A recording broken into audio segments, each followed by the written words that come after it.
Assalamualaikum warahmatullahi wabarakatuh. Selamat pagi anak-anak. Semoga pagi hari ini kita semua diberi kesehatan sehingga kita tetap bisa belajar bersama-sama dalam pembelajaran jarak jauh via daring prakarya kali ini. Oke, selama 1 tahun ajaran ini, jadi semester 1 sampai nanti akhir semester 2, pelajaran prakarya ini insya Allah nanti akan Bu Rizka bimbing. Jadi bagi yang merasa heran, biasanya Bu Rizka kan biasanya pegang ABK ya, anak-anak berkebutuhan khusus. Kok sekarang malah ngajar prakarya? Nggak masalah, itu memang kelebihan yang Bu Rizka miliki. Jadi Bu Rizka bisa mengajar apapun aja ya, mau mata pelajaran apa aja Bu Rizka bisa. Oke, yang kedua kita bahas tentang peraturan-peraturan selama pembelajaran jarak jauh PJJ prakarya. Oke, yang pertama, kalian harus mengerjakan tugas yang sudah Bu Rizka berikan. Jadi bisa itu tugasnya nanti lewat Google Classroom, bisa juga lewat video atau nanti lewat aplikasi lainnya. Itu nanti berkembang seiring perjalanan pembelajaran via daring ini ya. Jadi kalian kalau seumpama diberi tugas seperti menonton video ini gitu, kalian harus simak dari awal sampai akhir, jadi no skip. Kalau seandainya kalian skip, takutnya kalian nggak tahu apa yang Bu Rizka bahas. Oke.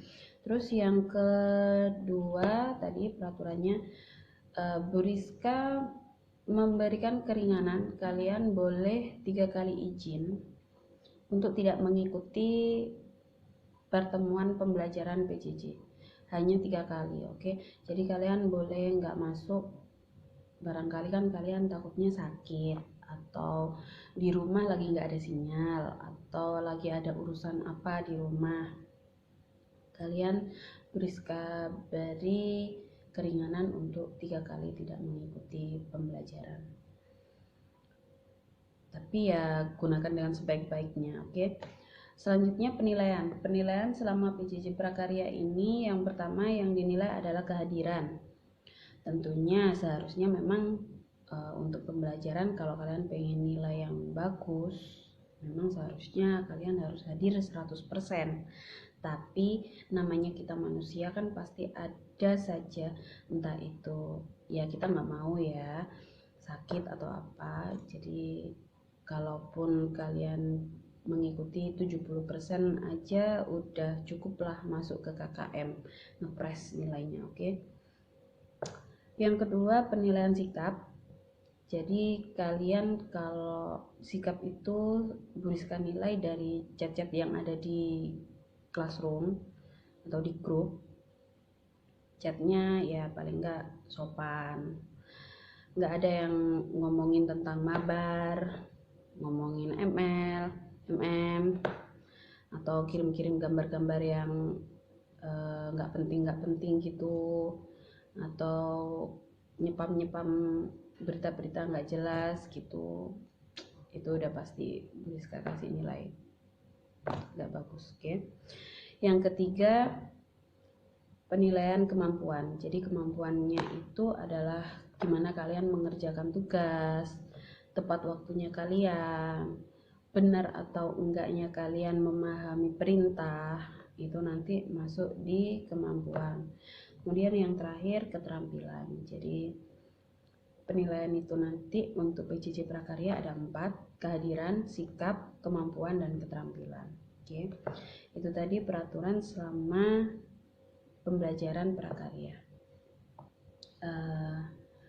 Untuk pertemuan pertama kemarin, anak-anak kan sudah Bu Rizka kasih materi tentang kerajinan fungsi hias, oke, sama pemetaan kompetensi apa aja yang diharapkan kalian selama semester 1 ini. Nah, di sini karena daring, saya jadi jelaskannya ini dijelaskan lagi sama Bu Rizka lewat video. Nantinya nanti kedepannya kalian diharapkan mencoba untuk membuat produk ya, kerajinan sebagai tugas. Oke.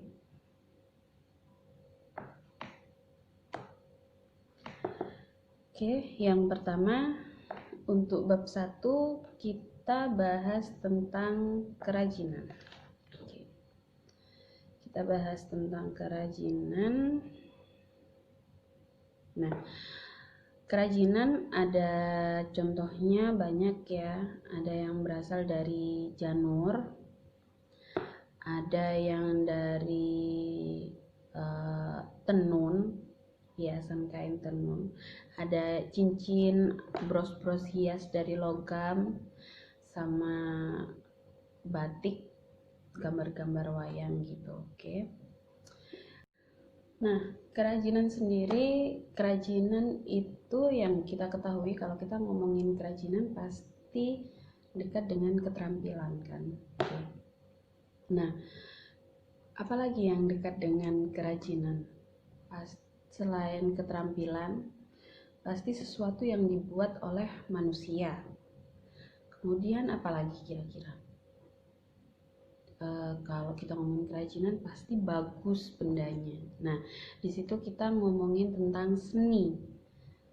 Oke, jadi bisa disimpulkan kerajinan itu sendiri itu merupakan seni terapan yang dibuat secara manual oleh manusia dalam membuat benda-benda kebutuhan hidup yang dirancang untuk tujuan fungsional. Oke. Nah,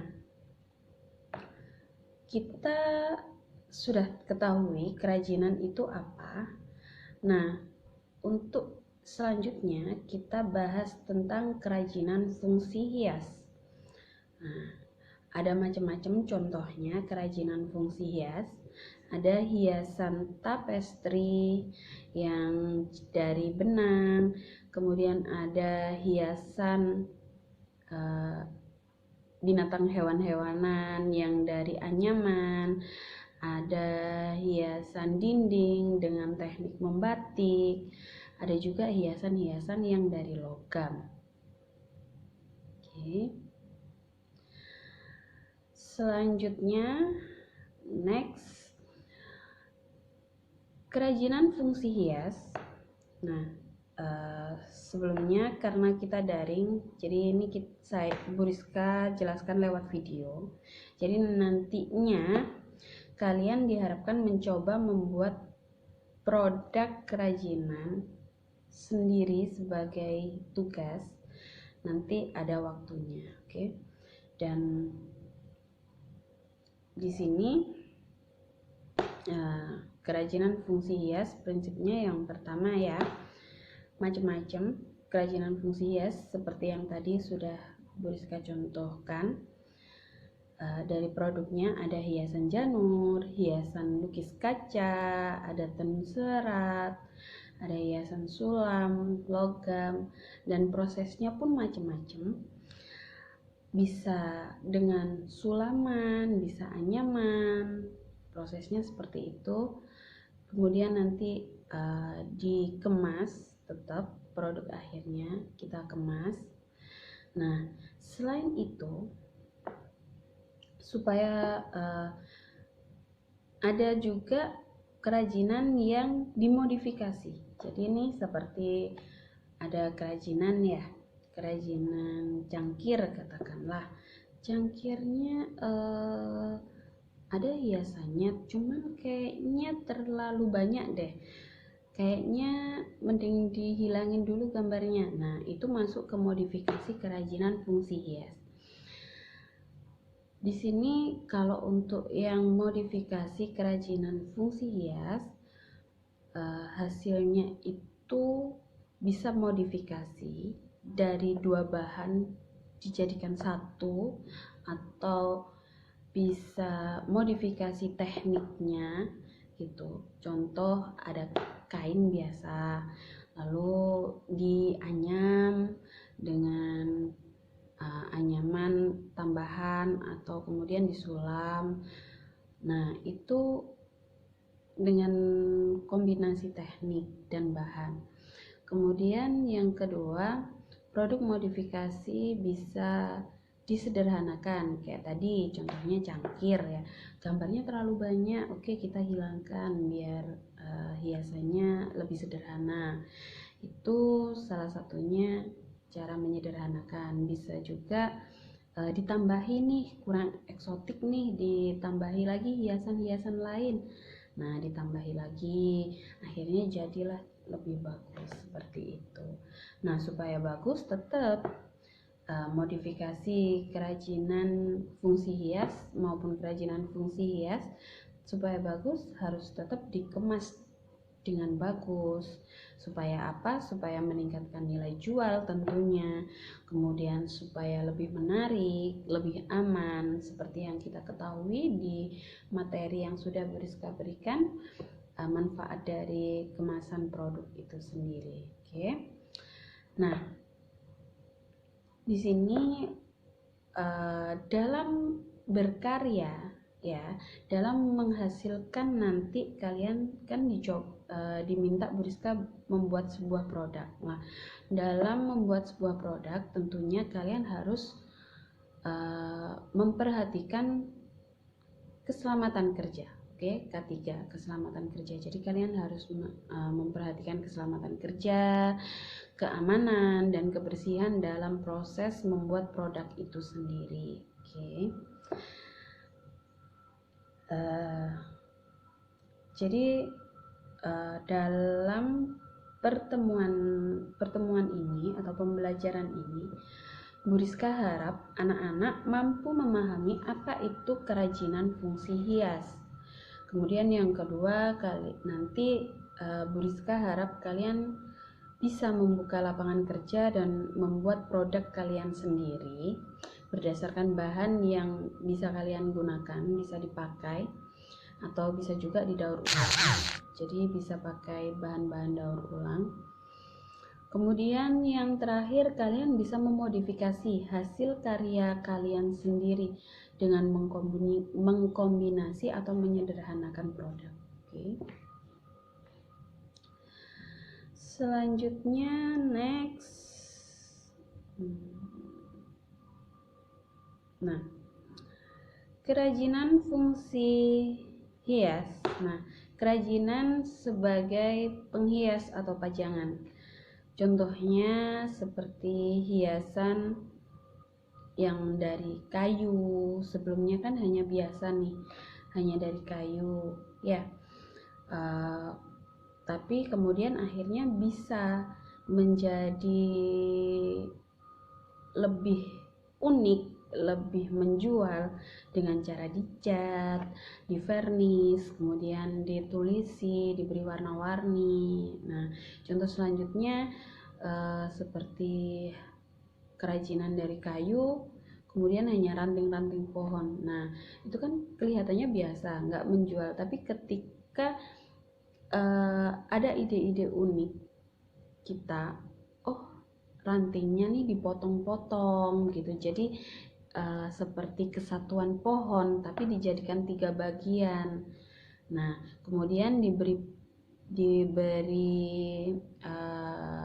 figura samping-sampingnya. Nah, itu kan lebih menjual, lebih estetik. Nah, disitulah fungsinya kerajinan sebagai penghias atau sebagai pajangan. Oke. Nah, selanjutnya next kita bicara tentang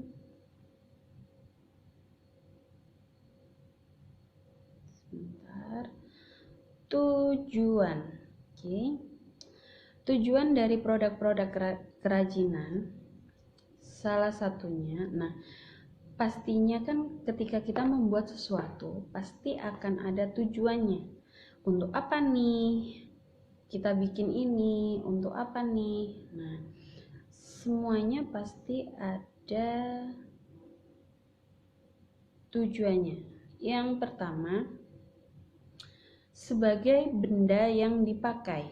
Nah, di sini contohnya bisa mangkuk dari kayu atau mangkuk dari gerabah. Nah, semua benda yang biasanya bisa kita pakai, mau bantal, mau sendok, gayung, atau apapun yang berasal dari bikinan seseorang atau produk yang dibikin secara manual oleh seseorang kan bisa kita katakan sebagai kerajinan. Nah, di situ fungsinya sebagai benda yang dipakai.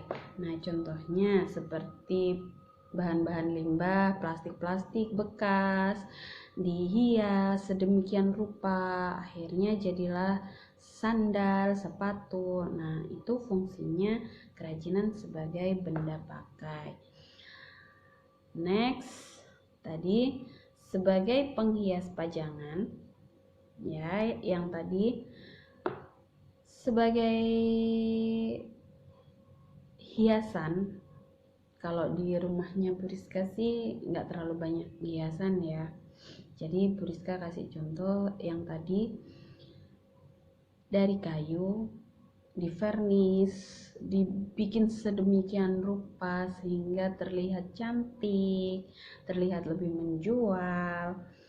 Lalu yang tadi juga ranting-ranting pohon diletakkan di dinding sebagai hiasan yang enak dipandang mata. Nah, itu tadi fungsinya kerajinan sebagai penghias atau pajangan. Kemudian yang ketiga sebagai kebutuhan ritual. Nah, contohnya kalian pasti tahu keris ya. Keris. Nah, itu biasanya sebagai simbol magis atau kepercayaan. Kalau orang Jawa biasanya itu percaya bahwa keris itu benda-benda magis, benda-benda yang berbau klinik. Nah, dulu keris itu digunakan sebagai tanda kehebatan seorang raja. Jadi kalau raja kerisnya itu pasti kelihatan. Nah, ini nih alat untuk mempertahankan diri. Biasanya juga keris kalau orang Jawa dimandikan, kemudian disimpan sedemikian rupa. Nah, itu sebagai kebutuhan ritual. Oke. Lalu yang keempat ya. Yang keempat sebagai kebutuhan simbolik. Seperti yang kita pernah tahu kan wayang gitu ya. Ini contohnya wayang Rama dan Sinta. Nah, biasanya hiasan Rama dan Sinta ini nih kerajinan wayangnya melambangkan cinta, ketulusan yang dibawa sampai mati. Nah, buat yang nggak tahu cerita Rama dan Sinta bisa searching aja di Google ya. Lalu yang terakhir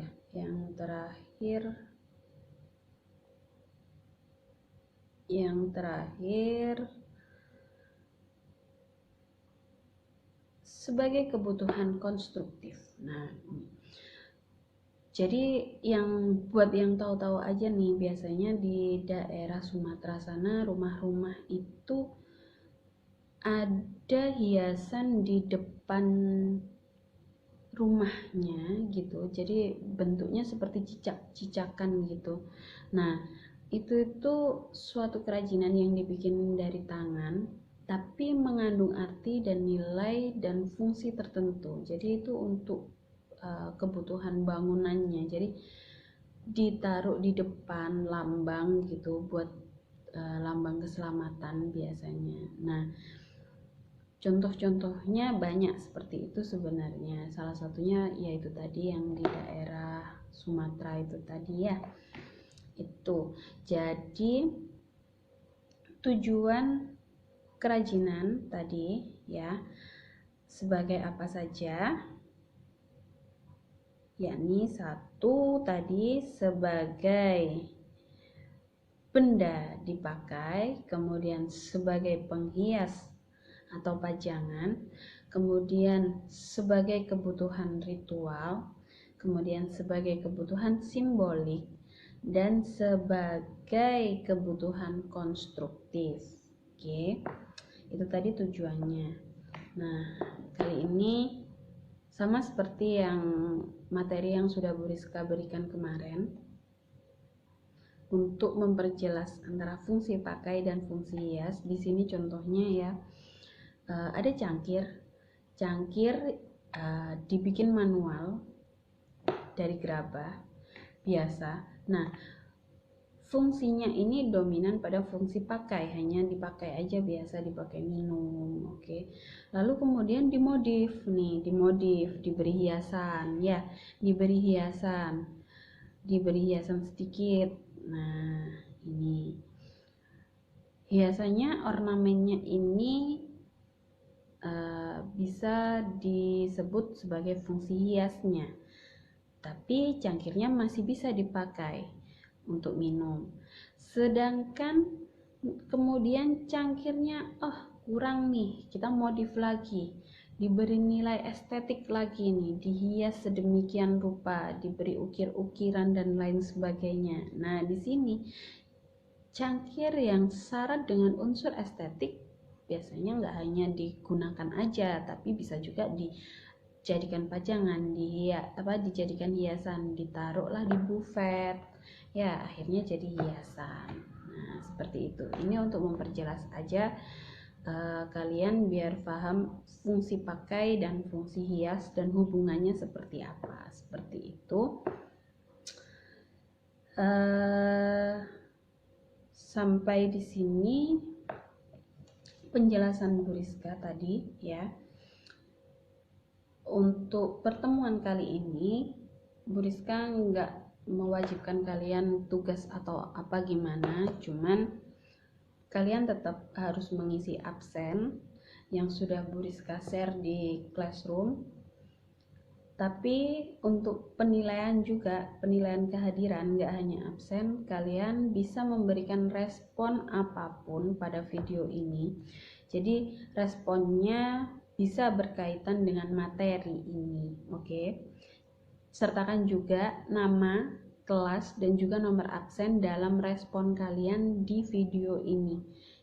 Jadi Bu Rizka mau tahu nih, selama materi ini apa aja yang sudah kalian serap atau apa aja yang kurang kalian pahami. Barangkali kalian lebih banyak info, kalian juga bisa sharing ke Bu Rizka, kita sama-sama belajar, oke?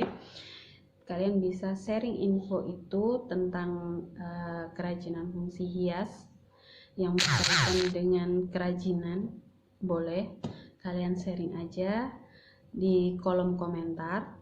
Sertakan nama, kelas, nomor absen, jangan lupa, dengan bahasa yang sopan tentunya. Oke, demikian pembelajaran hari ini. Semoga minggu depan kita bisa bertemu lagi. Assalamualaikum warahmatullahi wabarakatuh. See you next time.